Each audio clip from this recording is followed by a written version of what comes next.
ਵਿੱਕੀ ਕੋਡੂ ਸਾਹਿਬ ਨੇ ਉਹਨਾਂ ਇੱਕ ਇੰਟਰਵਿਊ 'ਚ ਕਿਹਾ ਕਿ ਠਾਕਰ ਸਾਹਿਬ ਦੀ ਇਸ ਗੁਫ਼ਤਗੂ ਦੀ ਵਜ੍ਹਾ ਤੇ ਇਸ ਸਟੇਟਮੈਂਟ ਦੀ ਵਜ੍ਹਾ ਤੋਂ ਫਿਲਮ ਇੰਡਸਟਰੀ ਦਾ ਇਤਨਾ ਬੜਾ ਨੁਕਸਾਨ ਹੋਇਆ ਕਿ 20 ਤੋਂ ਜ਼ਿਆਦਾ ਫਿਲਮਾਂ ਮੇਰੀਆਂ ਸਨ। ਉਸ ਤੋਂ ਬਾਅਦ ਹੋਰ ਵੀ ਕੁਝ ਕਿਸਕੇ ਵਿੱਕੀ ਕੋਡੂ ਉਹਨਾਂ ਨੂੰ ਕੋ ਥੋੜੇ ਜਿਹੇ ਹੋਰ ਵੱਡੇ ਹੋ ਜਾਵਾ ਜਨੀ ਤੌਰ ਤੇ ਜਲਦੀ ਵੱਡੇ ਹੋ ਜਾਵਾ। ਹਾਂ ਉਹਨਾਂ ਨੇ ਕਿਹਾ ਕਿ ਤੁਸੀਂ ਇੰਡੀਆ ਤੇ ਪਾਕਿਸਤਾਨ ਦਾ ਪੰਜਾਬ ਇੱਕ ਸੀ ਤੁਸੀਂ ਫਿਰ ਦੋ ਹਿੱਸਿਆਂ 'ਚ ਤਕਸੀਮ ਕਰ ਦਿੱਤਾ ਹੈ। ਇਹ ਉਹ ਠਾਕੁਰ ਨਹੀਂ ਸਾਹਿਬ ਹੋਇਆ ਦੋ ਸਿਆਂ ਸੀ ਕਿੱਥੋਂ ਇੱਕ ਸੀ ਉਹਨਾਂ ਦਾ ਸਾਡਾ ਹੈ ਆ। ਲੇਕਿਨ ਇਹ ਤੇ ਅਸੀਂ ਸਾਡੀ ਗੱਲ ਨਹੀਂ ਇਹ ਤੇ ਸਾਡੇ ਕਾਇਦੇ ਆਜ਼ਮ ਸਾਹਿਬ ਦੀ ਗੱਲ ਆ।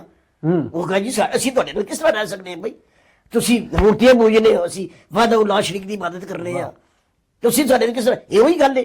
ਉਹਨਾਂ ਦਾ ਹੋਰ ਹੈ ਸਾਡਾ ਹੋਰ ਹੈ ਭਈਆ ਇੱਕ ਉਦੋਂ ਹੋਏਗਾ ਜਦੋਂ ਅਸੀਂ ਤੁਹਾਡੇ ਕੋਲ ਖੋਵਾਂਗੇ। ਤੁਸੀਂ ਕੀ ਕਹਿਣਾ ਚਾਹੁੰਦੇ ਹੋ ਵਿੱਕੀ ਕੋਡੂ ਸਾਹਿਬ ਗੱਦਾਰ ਨੇ?